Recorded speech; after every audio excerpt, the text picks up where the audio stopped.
नमस्कार, मैं विमलेंदु चैतन्य और आप देख रहे हैं अब तक बिहार। चैतन्य कम्युनिकेशंस के समाचार प्रभाग में आपका स्वागत है। आइए चलते हैं आज की पहली खबर की ओर। मेरा नाम राजू कुमार है। मैं चौक सराफा मुर्दा गली में मेरा दुकान वैष्णो ज्वेलर्स है। इस आदमी से लॉकडाउन में संपर्क हुआ था, अमित कुमार शाह से। तो ये आदमी कोई काम नहीं कर रहे थे उस समय।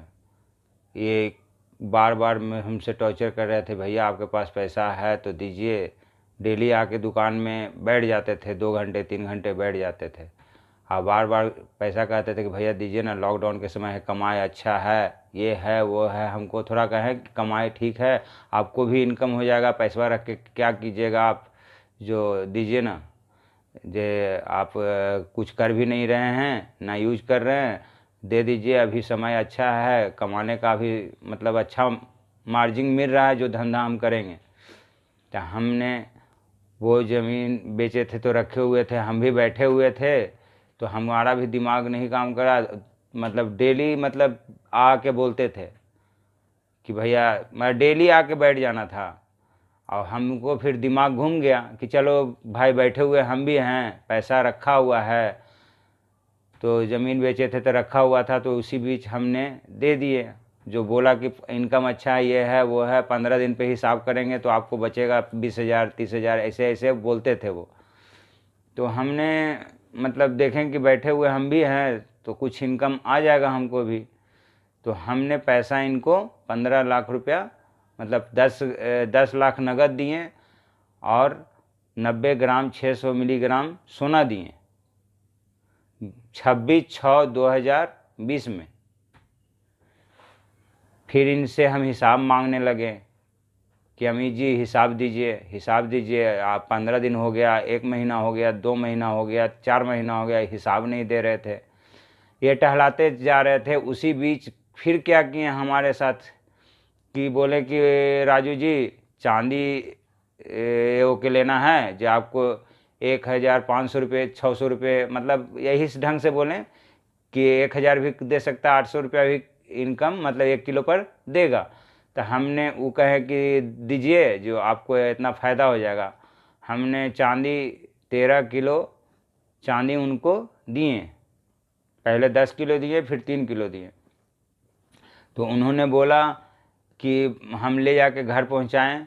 फिर घर पहुंचाने के बाद कहें कि पैसा दीजिए, तो उस पर बोले कि चंदिया देंगे तब ना देगा पैसा। जब फिर कहेंगे कल आपको पैसा ये मिल जाएगा। फिर हमने पैसा कल कहें कि भैया ये वाली पैसा दे दीजिए ना हमको अमीर जी। तो फिर बोले हमको कि नहीं, जे बोला है 2 रोज बाद। फिर वैसी टहलाना, जैसे पैसा इसका हिसाब नहीं दे रहे थे, सेम चांदी का भी उसी ढंग से टहलाना शुरू कर दिए। फिर वो इसी करते करते ही टहलाते टहलाते 1 साल हो गया। तो फिर अब पता चलने लगा हमको चारों तरह कि वो तो अपने नटवर लाल है, 10 गो 15 गो से तो लिए हुए पैसा, जिसका लेता है कानूनी धमकी देता है और वो पैसा बेचारे किसी को नहीं देता है। और ये यही धमकी दे के सबके पैसा, धीरे धीरे पता चला हमको सब कुछ। तो पता चला तो फिर हम ज़्यादा टेंशन में हो गए कि अब क्या करें। हम कमाने के लिए पैसा दिए वो भी नहीं दिए, और फिर ये क्या बोलते हैं चांदी का ही पैसा नहीं दिए। अब हम टेंशन में हो गए, मेरा दिमाग नहीं काम कर रहा था। फिर जब मांगे तो अच्छा 15 दिन रुकिए ना, 20 दिन रुकिए ना, ऐसी करते करते मतलब 1 साल, इधर 1 साल से मांगते मांगते मेरा दिमागी टेंशन दम अकबका गया। उसी बीच धनतेरस के दिन वो गली में इन किए। हमने कहा कि भैया पैसा दीजिएगा। तो बोले कि देंगे ना, बका कहा ले रहे हैं इतना, आपको कोई दिक्कत है, काहे बका रहे हैं आप। तो उसी बीच ये डिब्बा लिए हुए थे, तो हमने कहा कि भैया ये सामानवा ले लेते, सामान में दे दा, हिसाब चल के कर दा। तो हम कहें कि डिब्बा मांगे, डिब्बा वो नहीं दिए। तो फिर हम ज़बरदस्ती किए कि भैया चलिए हिसाब कीजिए आज। उसी बीच पापा को बुलाया, कहें कि चलिए आज। उसी बीच डिब्बा हमने छीने, मतलब मांग लिए, ले लिए उनसे कि चलिए आज हिसाब कर दीजिए, कम से कम इतना दिन हो गया। डिब्बा ले हैं। उसी बीच रिंकू जी आ गए कि का होले तू ऐसे का है, मतलब काहे ला छीन रहा है, क्या कर रहा है, उल्टा सीधा बोलने लगे। और वो डिब्बा वो ले लिए कि चलो हम हिसाब करवाते हैं, क्या हुआ कैसे हुआ नहीं हुआ। वो अंदर आए दुकान में, मेरे दुकान में आने के बाद फिर कहें कि कितना पैसा देना है, तो हम सब बताएं उनको। तो बोले कि ठीक है 10 लाख रुपया दे दो अमित अभी। तो हम कहें कि भैया हमारे इतना पैसा है तो इतना लेके कैसे हम क्या करें। तो वो बोले कि अभी तब तक लो ना। तो हम कहें कि भैया इतना पैसा है कैसे क्या करिए, फिर हम कुछ ही करवे इतना दिन बाद। रिंकू भैया के बोले, रिंकू भैया की बहुत मतलब वही कहें कि तो पहले लेगा तब ना। तो हम कहें कि भैया इतना पैसा, फिर वही दलदलमा में हम फंसे जाएं, जे दलदल से निकलना चाह रहे हैं उसी दलदल में फिर फंसे हम। तो वो कहें कि क्या बोलते हैं, वो फिर कहें कि ठीक है तुम दोनों बैठो। डिब्बा बार बार बोल रहे थे कि हम दे के चल जाएंगे, दे के चल जाए, दे के गए नहीं, लेके चल गए रिंकू जी। और वो कहें कि आप दोनों हिसाब करो कितना है। तो हमके हिसाब के बाद क्या है, जो है तो सब सामने है। तो जो भी है तो दोनों दोनों बैठ के हिसाब करो, और डिब्बा लेके रिंकू भैया चले गए दुकान में। उसी बीच हम पापा बैठे हुए थे दुकान में, अमित जी भी बैठे हुए थे दुकान में। तो हम फिर चल गए खाना खाने गए, फिर खाना खा के आए तो अमित जी बैठे हुए थे। तो फिर पूछे कि हम कहें उनको कि बतावा पैसा देवे के ही भलाई होले हमरा, अमित जी को बोले। तो अमित जी बोले कि वो पता चलेगा ना। तो फिर कि हिसाब लिखिए, ये लिखिए वो लिखिए। अब वो वही पुलिस बुलाए थाना से, पता नहीं क्या क्या किए मोबाइल से। फिर पुलिस बुला के हम दोनों को पक्ष को ले गए थाना में। थाना में ले जाने के बाद वो कि तुमसे सामान काहे इनसे ले लिया। हम कहे भैया सर पैसा जब बाकी था ढेर दिन से नहीं दे रहे थे, क्या करें। तो इनका कितना पैसा है, तो बार बार बोल रहे हैं अमी जी की 10 लाख है। तो 10 लाख नकदी जरूर दिए थे, लेकिन 90 ग्राम 600 मिली सोना भी दिए थे और 13 किलो चांदी दिए, उसका तो नाम ही नहीं ले रहे थे। और 51,000 गोदरेज के लिए दिए थे। गोदरेज के लिए मांगे कि आपका पैसा बहुत लक्की होता है, जो गोदरेज मंगाने के लिए भी दिए थे। अब 20,000 नकदी भी लिए थे, 71,000 रुपया उधर लिए थे गोदरेज जब मंगवा रहे थे तब। तो फिर थाना में गए तो थाना कहें कि काहे ले लिया तुम। तो फिर हम कहें कि हम लिए लेकिन कहीं रखा हुआ है, मतलब किन्हीं के पास। वो बोले कि तुम दोनों हिसाब करो, और वो रखे हुए हैं। तो वही फिर थाना में रिंकू जी को बुलाया गया, पूछा गया कि इसमें मतलब पूछा गया कि सामान सब ठीक है अमित जी से। तो अमित जी बोले कि हाँ सर सब ठीक है। तो अमित जी को पूछा गया कि इनका पैसा कब दीजिएगा। तो अमित जी बोले कि 2 तारीख को देंगे 10 लाख। उसके बाद फिर 2 तारीख को हुआ, तो 2 तारीख को फिर हम गए तो वो नहीं आए, पैसा मांगने गए तो नहीं आए। तो फिर 3 तारीख को हम थाना गए, थाना में जाके कि सर पैसा नहीं मिला। तो फिर अमित जी को भी बुलाया गया। तो फिर वो चेंजिंग करने लग गए कि अब हमसे नहीं होगा, मंथली देंगे, ये देंगे वो देंगे। यही सब कहानी थी। 2 खल करके आप उनको दिए, एक बार तो नगद 10 लाख रुपए दिए। जी नहीं नगद 10 लाख और 90 ग्राम 600 मिली 26/6/2020 को दिए हैं, एक साथ दिए हैं। गोल्ड दिए। गोल्ड जी। कितना मूल्य का था? वो मूल्य 4.5 लाख का था 90 ग्राम। 10 लाख ही। हाँ। और चांदी 13 केजी दिए हैं। वो कितना का था? वो आज के हिसाब से 8 लाख हुआ। तो 8 लाख और 10 लाख 18 लाख और ये 4.5 लाख और 70,000 रुपया, मतलब 23 लाख के लमसम टोटल।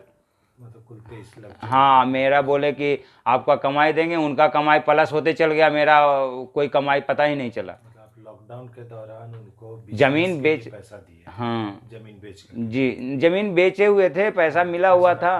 तो हम सोचे कि चलिए क्या हम करें, जब हम भी बैठे हुए थे तो वो कहें कि हम पैसा दीजिए, हम कमाएंगे, आधा हम आपको देंगे, मेहनत हम करेंगे। अच्छा, तो हम सोचे कि वो भी ठीक है भाई, बैठ के क्या इसी करें। व्यवसाय के आदमी भी हैं। जी जी जी जी। कब से कर रहे हो ये व्यवसाय? वो व्यवसाय काफ़ी दिनों से कर रहे हैं। मतलब कि बाजार में साख है उनका? साख तो बहुत गंदा हो गया है। नहीं, हम इधर पहले साख था। वो तो हमको जानकारी, नया नया संपर्क हुआ था तो जानकारी नहीं था सर। जब जानकारी होता तो ये हमसे गलती नहीं होती। अब क्या स्थिति है? अब तो बहुत बढ़िया स्थिति है। नहीं मतलब कि वो पैसा लौटाए दिए, केस हुआ, कुछ थाना गए तो क्या निष्कर्ष निकला? निष्कर्ष निकला कि वो मतलब किस्ती में देने के लिए बोलते हैं, तक हम किस्ती में किस हिसाब से लें। तो किस्ती भी बोले तो पुलिस बीच नहीं, फिर कल होके बुलाएं कि आप लोग कल 7 बजे आइए। मतलब 3 तारीख को बोले तो 4 तारीख को शाम में बुलाए थे कि आप 4 तारीख को शाम में 7 बजे आइए। अच्छा, तो फिर हम चले आए थे। उसका फिर मुलाकात हुई? नहीं, उसके बाद फिर तो ये क्या क्या उल्टा पलटा कर रहे हैं, हमको कुछ समझ ही में नहीं आ रहा है। तो ये बाजार से बहुत सारे लोगों बहुत सारे 420 नंबर 1 है ये, हमको जानकारी इधर ना हो रही है। अच्छा, तो पुलिस से कितना सहयोग मिला और पुलिस के पास गए तो क्या अभी तक वो आश्वासन? आश्वासन मिला है कि यही वो, अभी तक तो कुछ समझ ही में नहीं हमको आ रहा है। मेरा पैसा, हम सामान भी दे वापस कर दिए, मेरा पैसा भी नहीं समझ में आ रहा है कि कैसे देंगे। मतलब पैसा भी गया, सामान भी गया? हाँ, हम सामान भी दे दिए। हाँ वही मतलब। अगर सामान नहीं देते तो पैसा देते ना हमको। तो वो जो डब्बा जो लेके आए थे, हाँ, रिंकू जी वो भी बोले थे, तो वो भी कह रहे हैं कि अब कुछ हम नहीं जानते हैं। तो वो डब्बा में क्या था? जेवर था 30 लाख का। अच्छा, वो वही आप उनसे हाँ, रख करके चाहे कि कहें कि आप हिसाब कर दीजिए भैया अब हमको। अच्छा, तो जेवर किसके पास है?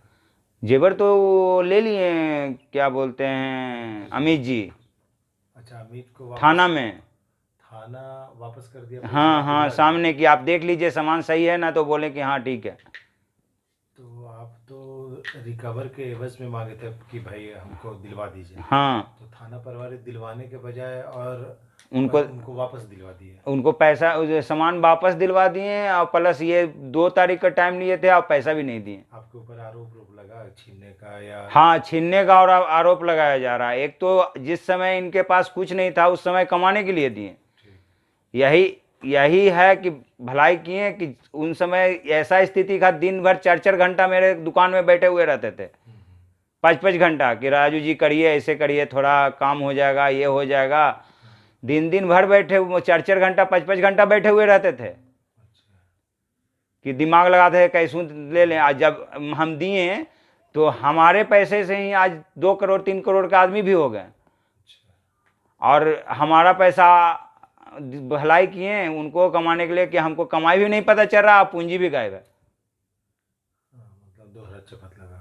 हाँ, अब ये बताइए कि जब ये हालात है, ऐसी स्थिति है, तो वो आप पर क्या आरोप लगाए हैं? कुछ आरोप भी आपके ऊपर लगाए हैं? वही कहें कि गली में हम गए तो छीना बोल रहे हैं। हम तो साफ, जब ये चीज़ करना रहता तो सब कुछ कैमरे के अंदर हम नहीं करते, मंडी में नहीं करते। मंडी को सभी लोग को मालूम था, कैमरा सब खुला हुआ था। तो अब क्या है मतलब कि सामान, पैसा, थाना, पुलिस सब होने के बावजूद वो आरोप जो लगा रहे हैं, कुछ आरोप सुनने में आ रहा है कि पत्नी के साथ कुछ अभद्रता रहा या फिर कुछ मिसबिहेव। नहीं नहीं, वो सब हमको कहाँ बोले हैं। अच्छा, वो किसके ऊपर आरोप लग रहा है? क्या पता नहीं, अपने अपने क्या बोल रहे हैं, कुछ समझ में नहीं आ रहा हमको। तो क्या उनका बचने का हथकंडा है? हाँ, ये 420 नंबर 1 है, इसमें आप पूरा चौक सराफा में पता लगा सकते हैं। ऐसा कोई बात नहीं है, जैसे ये सब छिपाने का चीज़ नहीं है। जैसे छिपाने का चीज़ रहेगा तब ना, सच जो है। इसमें एक शब्द भी हम उल्टा सीधा बोले होंगे तो बता दें अमित जी भी, जिस समय ही पैसा मांगे थे उस समय स्थिति क्या थी और आज क्या है।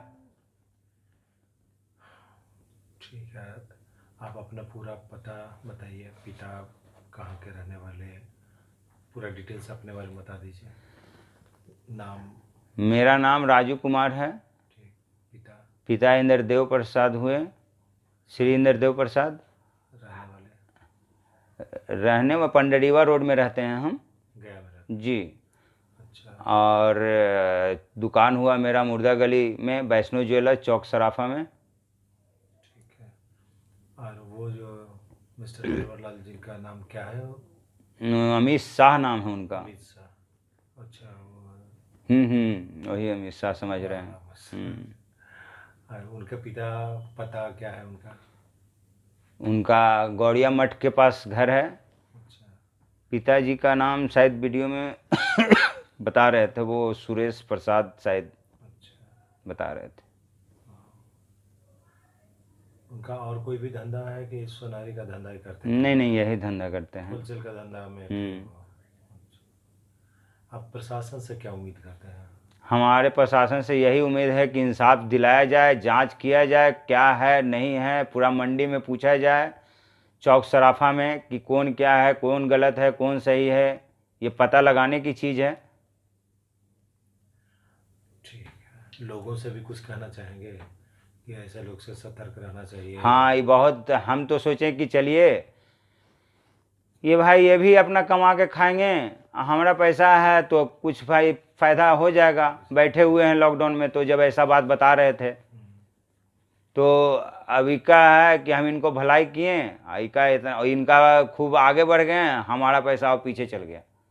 कमाई इन सब इन्हीं के पास से होते जा गया, और हमारा कमाई का कोई पता नहीं है। पूंजी पर भी अभी समझ में नहीं आ रहा है क्या करने वाले हैं ये। तो इस क्षेत्र के व्यवसायी बंधुओं से कुछ कहना चाहेंगे?